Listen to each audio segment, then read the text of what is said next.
Welcome to Coastal Matters. I'm Charlie Walters.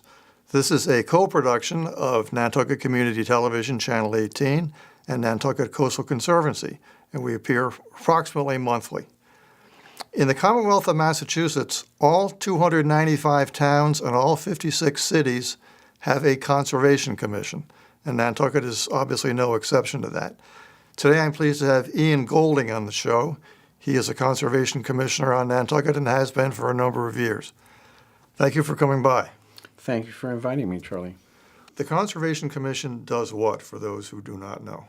It basically protects all the water resources on the island, which, and by water resources, I mean everything from wetlands to beaches to water under the ocean to ponds, even to groundwater when it is close to a wetland or a marsh. And there is an open space component to your domain as well, isn't there? There is, but the open space is more to protect wetland scenic views. So, in other words, if someone theoretically wanted to put a large factory up downtown and that it affected the view over the harbor, then that would come within our purview. Now, the state, or the Commonwealth, I should say, has its own Wetland Protection Act, but Nantucket also has its own additional bylaws, and you're charged with enforcing all of them. We are, and the reason why there are two sets of regulations is that the state allows, when it's deemed proper, for towns and cities to have regulations that are adjusted for specific conditions, so they can actually be more strict than state regulations. Now, this is a governmental organization, not a private one. How does one become part of the Conservation Commission? You put your name forward to the selectmen, and the selectmen appoint 7 commissioners in total, and the duration is for 3 years. Are there term limits? No, although that was a discussion a couple of years ago. But and in fact, we have 2 commissioners who are in their third runaround, so have been commissioners for over 6 years. Now, my understanding from the homework I did is that the qualifications are really very loose. You don't have to be a citizen of Nantucket to be on it. You don't have to be a particular age. There is a lot of leeway, in other words. But in the case of this commission, they're all Nantucket residents. There are no teenagers on there. No. I'm not sure what the requirements are, but we have I think we have now 1 resident PhD down from 3, and but everybody seems particularly knowledgeable in their field. I'm probably the only generalist. So. Well, it's interesting about the qualifications because unlike political offices, some political offices where you have to be a certain age, that doesn't apply here. But with Nantucket having a seasonal population, theoretically anyway, you could be a part-time resident and yet still serve on the commission. If you were a property owner and you were here only 4 or 5 months out of the year, you would certainly have an interest in Conservation Commission issues. And if you were not a citizen of Nantucket, that would not prevent you from going on there. That has not happened, but I just wanted to throw that in there because I think it's an interesting aspect of how the commission is made up. Well, my guess is certainly if I was a selectman, I would probably lean towards appointing someone who lived here full time and had shown that they were interested, obviously, in protecting the environment. And I think that's what happens in practice. So, you're in your 2nd term, if I'm not mistaken. I am. And how long have you been on Nantucket? I've been a resident since 1980. I was a summer brat as a kid, and my earliest memory goes back to 1951 when I was 4, and we were living in England at the time, and it took us 5 days to get over from England to my grandmother's house out in Sconset. And we flew from London Airport in a converted B-29 Superfortress called the Boeing Stratocruiser that had bunks and a cocktail bar in the back where my mother was, shall I put it, controlling her fear of flying. And we had engine failure mid-Atlantic and went into Greenland, and then ended up flying down to New York, where we would take the train to Woods Hole and the ferry from Woods Hole to Nantucket. That wasn't the answer I was expecting, but I'm fascinated. So, yeah. What got you interested in being on the Conservation Commission? Was there a specific thing or just a general love for the island? Well, I'd been on an environmental committee for a nonprofit foundation, the Threshold Foundation, for a number of years, and it coincided, we were doing national work, and it coincided with Sarah Oaktai, a former member, asking me if I was interested, and I thought, of course, after I've been doing all this work for other communities, I asked myself, well, why am I not doing it where I live and where I love to be? So it was sort of a no-brainer when it came up. Now, for those who didn't know Sarah, she was the head of the field station, the UMass field station on the island, and has since moved to Colorado. Right. Living at 9,500 feet, or right, exactly. Quite the opposite of here, where everything is 100 feet or less. Right, exactly. Who was the CONCOM answerable to? Were you answerable to the selectmen? Do you report to the selectmen, or how does that work? No. We're basically answerable to the courts and the DEP in a sense. In other words, we're only answerable to the selectmen in as much as they don't have to reappoint a member if a member asks to be reappointed. But what happens in practice is that if there's a member of the public who doesn't like our ruling, they first go to the Department of Environmental Protection to ask for an opinion, and if the DEP overrules the Conservation Commission, then either the town can take that to law, or the town can say that we need to accept that decision. And in any event, if either the town or the appellant is unhappy with the DEP's decision, then it goes through the court system. The DEP is, of course, a state organization, not a federal organization. How often does somebody appeal? I mean, 5%, 10%? You'd have to ask Jeff Carlson, our very able administrator, for the exact percentage, but we have at least several a year are appealed. But you have hundreds and hundreds of applications in, so percentage-wise, Right. This is a tiny number. It is. But a lot of the applications deal with fairly minor issues. So the appeals tend to be on issues that are more far-reaching. For instance, a good example would be the geotubes out in Sconset, where the SBPF, Sconset Beach Preservation Fund. right, didn't like one of the rulings that the Conservation Commission arrived at, and so appealed it. And in fact, their appeal was successful in that particular juncture. Well, I would infer that since so few of your decisions are appealed, that the vast majority of people think you guys are doing a great job. That would be great news, Charlie. When there is an appeal, is the local organization usually upheld? Is their decision usually upheld? Yes. It is. Yes. Well, I'll make a further inference then based on that.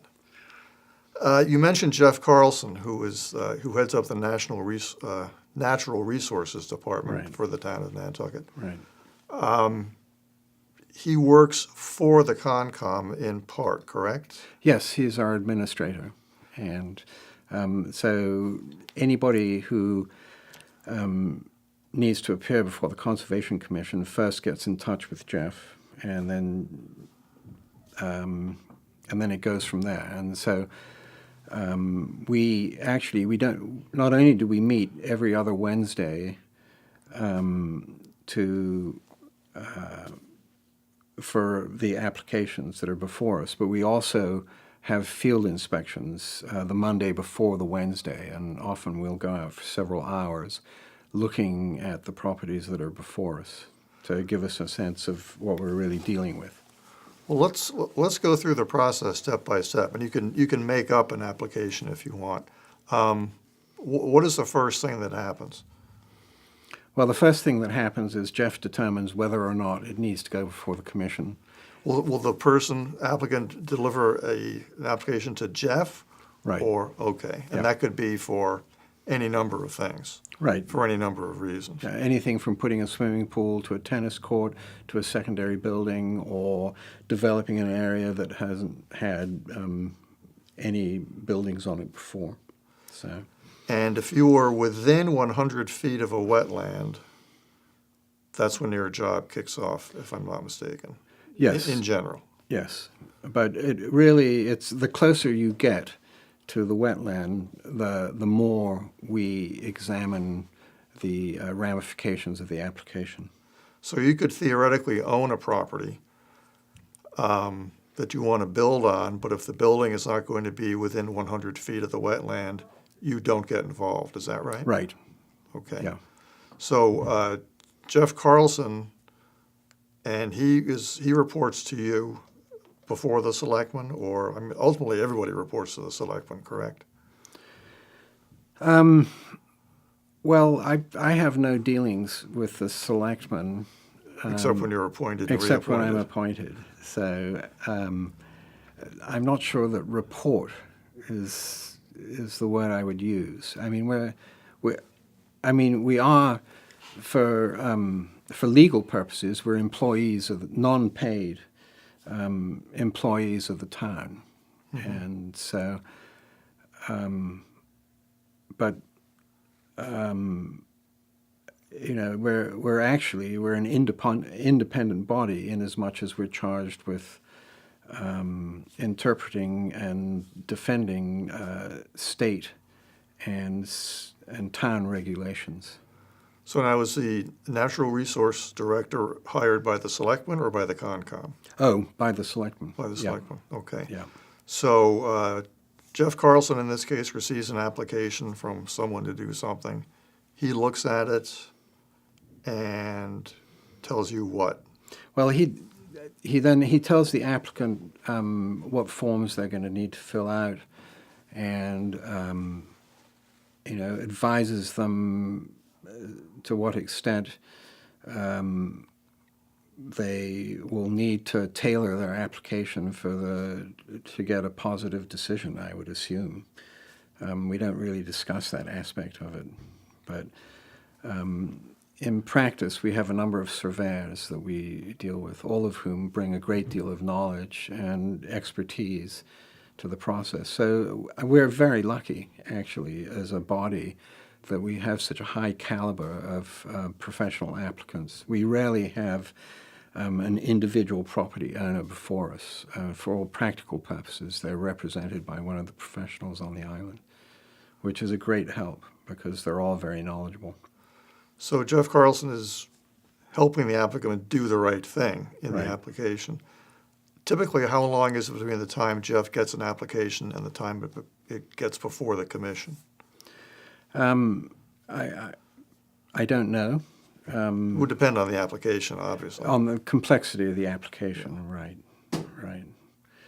So, and then you have applications that we've approved with conditions. All applications, when we approve them, we then attach conditions to them. So, a good example is at the moment, in fact, at our last meeting, I believe 50% of the applications were for swimming pools.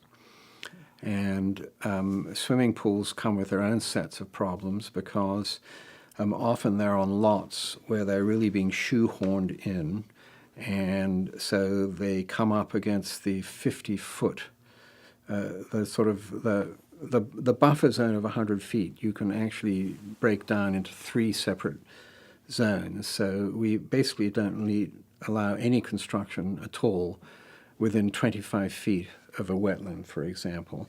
And between the 25 and 50-foot zone, we don't allow any hard structures, but we'll allow porous driveways or something like that if there's no alternative. And then outside of 50 feet, we basically allow hard structures, and we then have to weigh how those structures affect runoff, groundwater, everything that would have a deleterious effect on the wetland. So swimming pools often by their nature come within 2 feet of groundwater, depending on the depth. And so then the applicant has to ask for a waiver because the regulations are that you can't come within 2 feet of groundwater because you don't want to interfere with the natural flow of groundwater. And then there's the issue of the chemicals that are in the swimming pool and what to do with the water in the swimming pool if it's going to be pumped out in the fall. So this is an ongoing challenge, how to deal with it in a way that all parties feel that it's reasonable. So, and as a practical matter, we now ask that no chlorine or any chemicals are used for at least 3 weeks before the pool is being emptied, so that they have a chance to evaporate. And also, if they're placed where there's nowhere to discharge the water outside of the 100-foot buffer zone, that the owners have to actually use a tanker truck to take the water out of the area. So, where would that end up? Well, that's a good question, because the DPW is starting to have to deal with, there are a number of water issues that the DPW is dealing with. And but it would end up in a freshwater sewer, one would hope, rather than the alternative. You don't want to dump it in the harbor. No. You certainly don't want to dump it in the harbor. No. Now, you mentioned field trips earlier. When you're making a decision on an application that's at a public meeting, will the field trip have taken place before that, after that, or both? Or either one, depending on the application? Well, it's a judgment call. So we meet in Jeff's office Monday afternoon and discuss the applications that are before us that following Wednesday, and decide whether or not we need to go out and see, for instance, if there are listed plants, or to give a feeling of how it's going to impact the wetland or the... A listed plant being an endangered? Yeah, and or a scarce or rare plant. It's not only endangered. Or moths, for instance. We had an application that listed a number of moths that are of concern. So I think that's the least, the lowest level of threat, but nonetheless, it's something we have to take into account. So, and or if it becomes clear during the course of the Wednesday meeting that we need to go out and have a look, then normally we would ask for a continuance and then go out and have a look before it comes before us again. So. And this, of course, can happen at any time of the year. So if it's a nice, bright, sunny day in August, that's wonderful. But if it's a blizzard in February, you've still got to go out and look at things. Yeah, we all have sweaters and waterproof gear and boots. But none of us have actually ever been blown away while on an inspection. So. These applications obviously can take different amounts of time. What's a best case scenario for a simple application and a simple decision on the part of the Concom? Where couple of weeks maybe, or if one is lucky? Yes. I mean, I can't address the bureaucratic end, Yeah. and it also depends whether or not state groups get involved.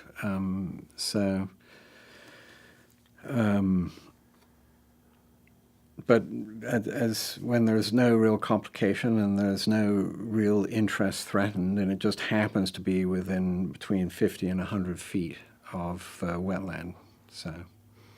And in theory, an application could take months, if not years, depending on what the commission had to do, whether or not there was going to be an appeal, how long the state wanted to deal with that appeal. But those are the exceptions, not the rule. Most things go fairly quickly.